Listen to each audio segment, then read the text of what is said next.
On today's episode of Quest, I have model, actress, DJ, singer, Playboy 50th anniversary Playmate Colleen Shannon.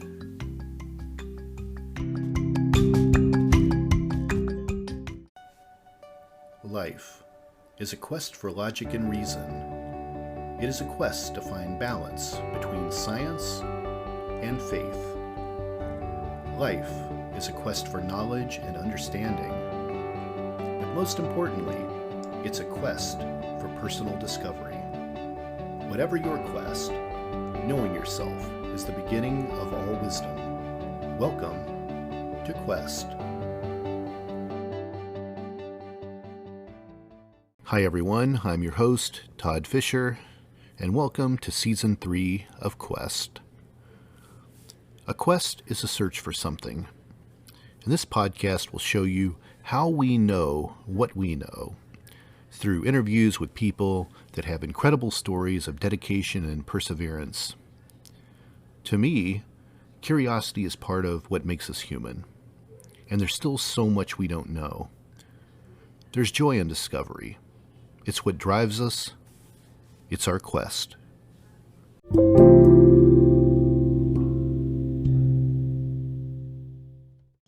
Hi, Colleen. Welcome to the Quest podcast. Hello, how are you? I'm good. Thank you for making the time today. I'm excited to get to interview you. You're a very interesting person. You've been a model and an actress and a DJ and a singer. You were in Playboy magazine in January of 2004 as the magazine's 50th anniversary Playmate. Quite amazing accomplishments across the board. Congratulations. Thank you. Thank you so much. I really appreciate it. I'm a really big fan of manifestation and setting goals. And it was, my main goals when I was about 19 was to become like one of the world's best female DJs. Yeah. And I also wanted to become a playmate, like simultaneously. And I had tried Playboy so many times, and it was like my best friend that I brought, like she would get the layout or get the job. And Playboy wasn't working out for me. And I ended up meeting a manager at a movie audition, and he shot some pictures of me, sent it into Playboy while they were looking for the 50th anniversary Playmate. And it was like, oh my gosh, they're going to shoot my centerfold with turntables. And it paid a whole lot more than just a regular Playmate. And it kicked off my whole entire career. So I didn't get it the first shot, the second shot. It took me about 5 or 6 times. But when it finally happened, it was like, okay, this is really happening. It was amazing. Wow. That's great. I didn't realize that was the catalyst that kicked everything off for you. That's amazing. What do you think? Is there a common misconception people have about a Playboy Playmate? What have you come across more than anything? Because you're quite accomplished. I mean, it's just these jobs, for you to be able to achieve all this stuff, it really takes something, some talent and intelligence. But what do you think? What's the wrong impression people have about Playboy Playmates? Well, you know what? As far as being a Playboy Playmate, it was, for me, like I looked up to Jenny McCarthy and Marilyn Monroe and Pamela Anderson, and women that were, like sex beauty icons, but they had a career to back it up. So the misconception is just, if you can use what Playboy was and is for a stepping stone for your career, I mean, it was just hands down like a great, like a business move, like a great deal. Yeah. I know, I see from your posts, and we've chatted a little, I see that you have some spirituality and religion in your life. I'm curious, in the entertainment world, and this is models, entertainers of all sorts, you don't generally hear about entertainers being spiritual or religious. Did you ever notice your peers being spiritual or religious, or do you think it's hidden from the public in a way, or are people just not? I think it's your own personal quest. I mean, I can't really speak for others. I do think that the more we start to open up about it, your like-minded people and tribe will find you. But I mean, there was moments in my life where I needed to make major changes, and I got down on my knees and I prayed, please, like, make a change for me. Like, this is what I'm wanting. This is what I'm needing. And, the universe, God, like, just stepped in and, held my hand and helped me just cut off the bad decisions, start making the right decisions. And then all of a sudden it was like your beautiful, like, goals and where you want to be were happening for you. Yeah. But you have to be connected first, and you got to be making the right choices. I would say one thing is the reason why I had so much success is because, number one, I was happy. Yeah. Like, Well, I had to uncut from anything that was toxic, any bad habits, anything I felt that was weighing me down. When I made that decision, it was like the doors open up for me and people feel the energy of yeah, that. for And sure. that's when you're going to start, like, harvesting your, like, manifestations. For sure. Did I read that you grew up in Alaska? Mm-hmm. How long were you in Alaska? For like 13 years. I was 13 born and years. raised there. Yeah. So what was growing up in Alaska like, and did you grow up spiritual and religious? Tell me about young Colleen. Young Colleen was just like a major imagination. I mean, I grew up on an island where there was no television, no cars, no street lights, no shopping malls. I mean, there was basically nothing. Like, this Wow. was an island that had nothing of what a city could offer you. Wow. I mean, maybe we had one or two TV channels, but there was no cable of 200, 500 channels. Wow. Maybe we had two movies in our house that we just watched over and over again. So, like, as a child, like, I feel like I grew up in my imagination. Like, I would Yeah. just, like, think and dream of, like, all these things, and spent a lot of time just, like, playing outside. And I mean, like, we were on an island that, like, I'm telling you, there was not even a car, not even a running car on the island. Yeah. When you hear about someone growing up on an island, I think the last state people think that would happen at would be Alaska. But there are people don't think about, like, Yeah. how remote so much of Oh Alaska yeah. is. I know other people from Alaska, and they literally were in towns of 35 people, like, so Yes. small. I'm thinking I had Yes. high school classes that were bigger than these entire towns, and it's Yeah, so wild. I'm actually quite thankful that I grew up in a place like that, and somehow I eventually ended up in Los Angeles, working on, like, my creative, like, my childhood dreams that I never thought could happen, especially coming from an island in Alaska. right. And when you were younger, were you a religious child? I grew up, I was, went through confirmation, I was baptized, I was confirmed, I went to a church, high school, homeschooling. So I definitely had a connection with God, with the higher spirit. And Sure. then as I got older, I got more worldly. I was touring the world as a DJ, going to all these different countries, saying, there is God, but there are many gods. There are many parts of, like, the universe for higher spirit to be inside of you. Right. So I just got closer and closer to the connection between myself and my higher spirit, which is what anybody could call anything, whether it be your God or your Buddha or your, Right. what have you. Right. Right. And you appeared on some pretty cool TV shows. You were on How I Met Your Mother, I believe, right? Yes. What was that Well, experience like? That was one of the biggest shows on television. It had to have been amazing. it was such a, like, it was just, it's so funny. Acting is such a, like, acting is, it's an art and it takes work. And like I studied and studied at it, and either I was really good at it or I was really terrible. So I just remember like, I just remember doing every part of the work for that audition, and then going in there, and like when I got the part, I was just like, yes, like all years of acting school. I mean, I studied for at least half a decade, if not a full decade, so it was when I actually did the proper work and then I got that show, I was just like, I was so happy. Yeah, yeah. So Your happy. your experience in all of these different areas of entertainment, do you think your entertainment experience was generally a good experience, or did you experience a seedier side of the business? I did, I will say about 90% of it was a dream. I didn't run into any problems. I had proper agents. I never had to deal with any like uh closed doors like BS.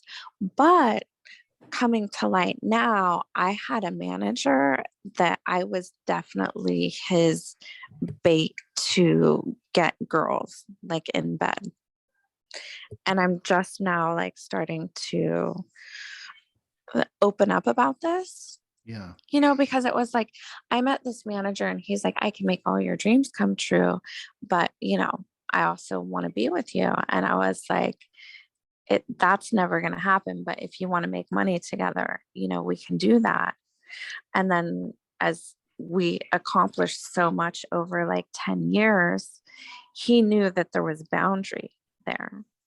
So he Right. never crossed it with me, but it was always like him bringing in another new model to be introduced to me, like Wow. over and over and over again.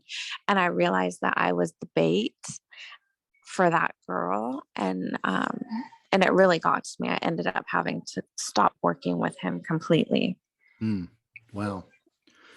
Speaking of kind of like the seedier side of the business right now, I think one of the things you see all over the internet, particularly from Playmates, is about this A&E documentary, Secrets of Playboy, which is really kind of hardcore attacking the brand and Hugh Hefner personally.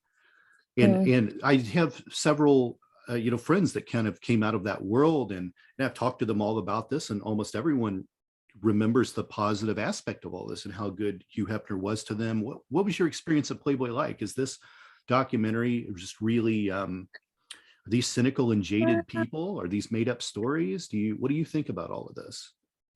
First, I will say I have compassion for anybody that was put in a compromising situation. It's like my heart goes out to them.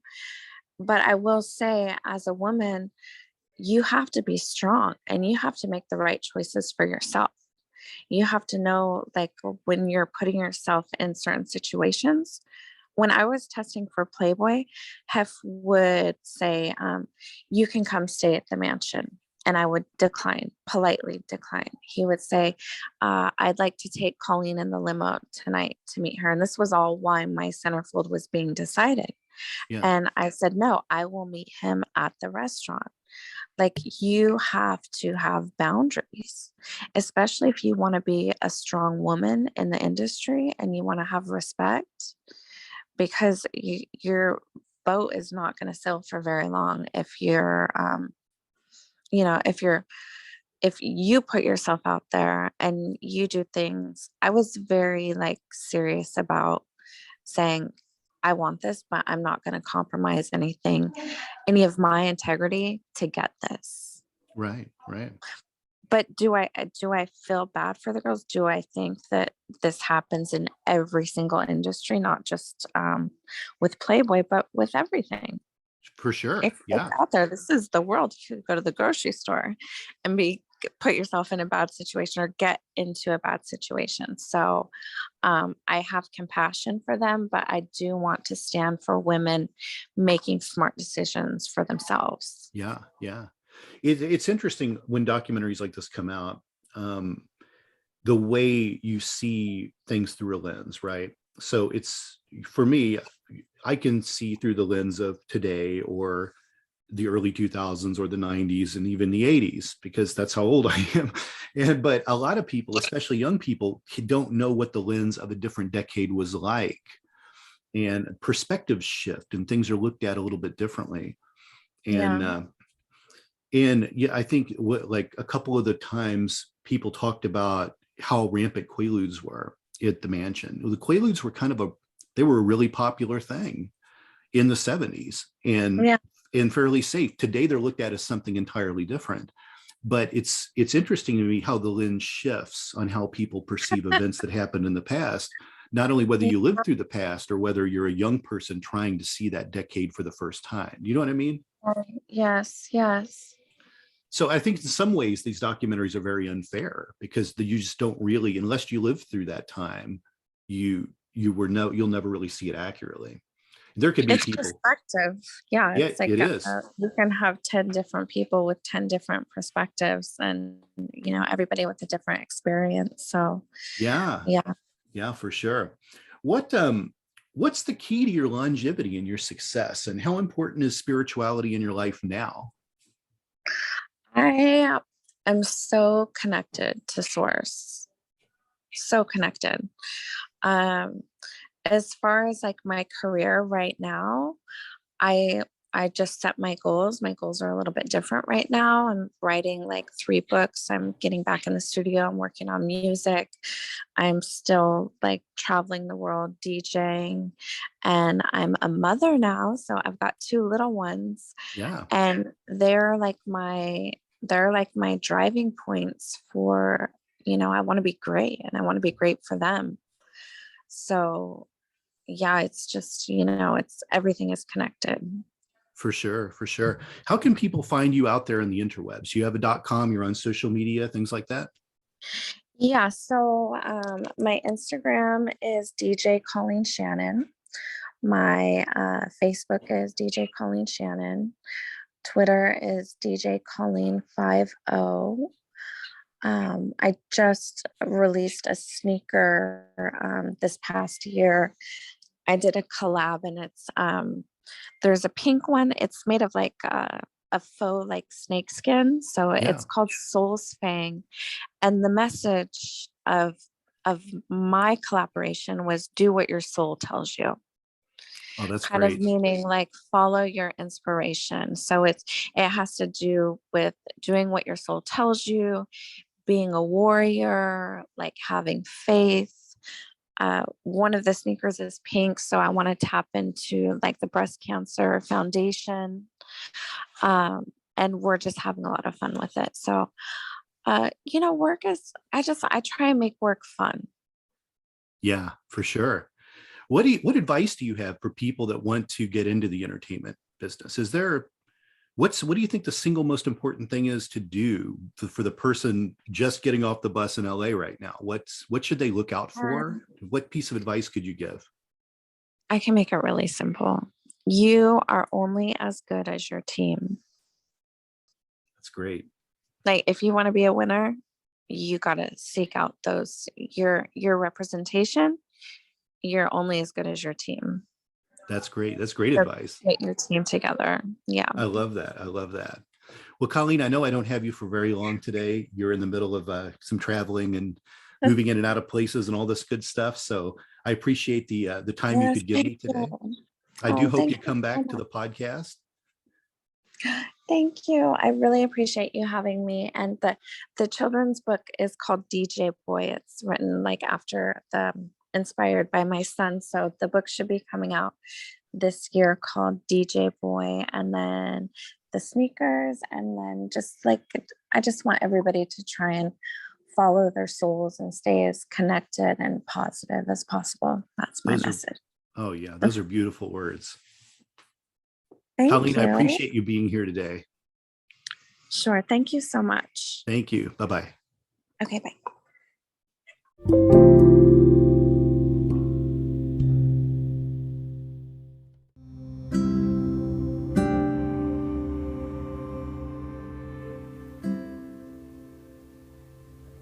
And there you have it, my interview with Colleen Shannon. It was a quick interview today, but I felt like she had a lot of interesting stuff to say. I do hope she comes back. And until next time, thanks for listening.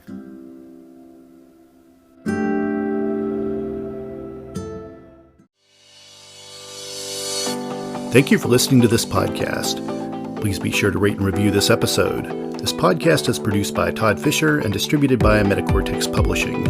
This podcast is copyright. Any previously trademarked or copyright content is used by permission. Information and opinions stated in this podcast should not be construed as medical advice. Please be sure to visit the official website for the International Association of Metatomics at metatomics.org or find us on social media for other unique content.